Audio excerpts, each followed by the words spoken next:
L'actualité patrimoniale selon le GIRA. Changer la raison sociale d'une SCI. La raison sociale est une des caractéristiques principales d'une société. Il est parfois nécessaire d'en changer pour des raisons de respect de la propriété intellectuelle. C'est aussi un moyen de démontrer un changement de cap de la société. La SCI n'échappe pas à cette règle. Découvrons ensemble comment changer la raison sociale d'une SCI. Tout d'abord, quels sont les motifs pour changer la raison sociale d'une SCI? La raison sociale est le nom administratif de la société civile. On parle aussi de dénomination sociale. À la création de la SCI, les associés ont indiqué un nom pour la structure dans les statuts. Au jour de l'enregistrement au registre du commerce, la raison sociale devient la propriété intellectuelle de la société civile immobilière, sauf dépôt préalable du nom auprès de l'INPI. Si vous n'avez pas vérifié que le nom avait déjà été déposé, vous aurez peut-être la mauvaise surprise de recevoir une demande de modification de raison sociale sous peine de poursuite. Vous n'aurez d'autre choix que de changer la raison sociale de votre société civile. La bonne nouvelle est que ce changement peut s'opérer à n'importe quel moment de la vie de la société. Vous devrez respecter un certain nombre de formalités cependant. Nous vous conseillons désormais de vérifier le registre des marques et les dépôts de noms de société avant tout changement de nom. Sinon, vous pourriez une nouvelle fois vous faire accuser de concurrence déloyale auprès d'une autre SCI. Même si je vous l'avoue que c'est bien rare, et bien plus rare que pour les sociétés commerciales.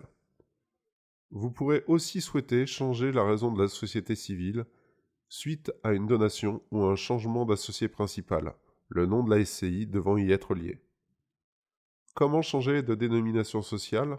Toutes les étapes. Le changement de dénomination sociale n'est pas un acte de gestion, donc elle ne peut être la seule responsabilité du gérant. Il appartient aux propriétaires, les associés, de procéder à la modification de la structure.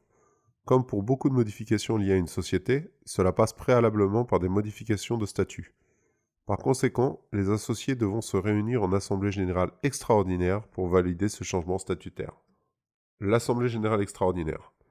Les règles de convocation des associés sont spécifiées dans les statuts, et il est important de les respecter, tout comme la bonne tenue de l'assemblée générale, sous peine de nullité des actes votés lors de cette dernière. En général, les décisions sont prises à la majorité simple des associés.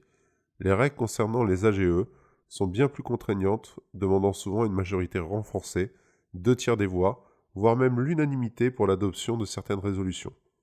Quand on parle des associés, nous parlons des porteurs de parts, en pleine propriété ou nus propriétaires. Sauf mention contraire dans les statuts, les détenteurs de parts en usufruit ne peuvent pas voter en assemblée générale, sauf pour les décisions relevant de la répartition des bénéfices. À l'issue de l'assemblée, un procès-verbal doit être rédigé pour tenir à jour le registre des décisions. Ce procès-verbal doit être signé par tous les associés présents à l'assemblée. L'insertion dans un journal d'annonce légale. Une fois la tenue de l'assemblée générale, le ou les gérants disposent d'un délai de 1 mois pour publier les modifications effectuées dans un journal d'annonce légale. Cette publication est primordiale car elle rend opposable les changements effectués au tiers de la société civile. La publication doit comporter un certain nombre d'informations obligatoires, l'ancienne et la nouvelle raison sociale, ainsi que les informations principales de la société, pour être valide. Les formalités auprès du greffe du tribunal. Une fois le PV d'assemblée générale et la publication effectuée, le gérant ou toute autre personne ayant reçu le pouvoir par l'assemblée devra accomplir les formalités auprès du greffe du tribunal de commerce. Ces dernières doivent se faire dans le mois qui suit la date du procès-verbal de changement de dénomination. Changer la raison sociale d'une SCI a un coût. En plus des frais de publicité, la société devra s'acquitter des émoluments du greffe, de la TVA et de l'enregistrement à l'INPI, ainsi que les frais de BODACC. Ce coût s'élève à environ 200 €. Le mieux est de vous renseigner directement auprès du tribunal de commerce, dont dépend la société. Depuis quelques mois, il est possible de procéder aux formalités en ligne. Les formalités enregistrées permettront de faire établir un nouvel extrait cabis reprenant le nom de la société. C'est après cela que vous pourrez modifier tous les documents officiels de la SCI.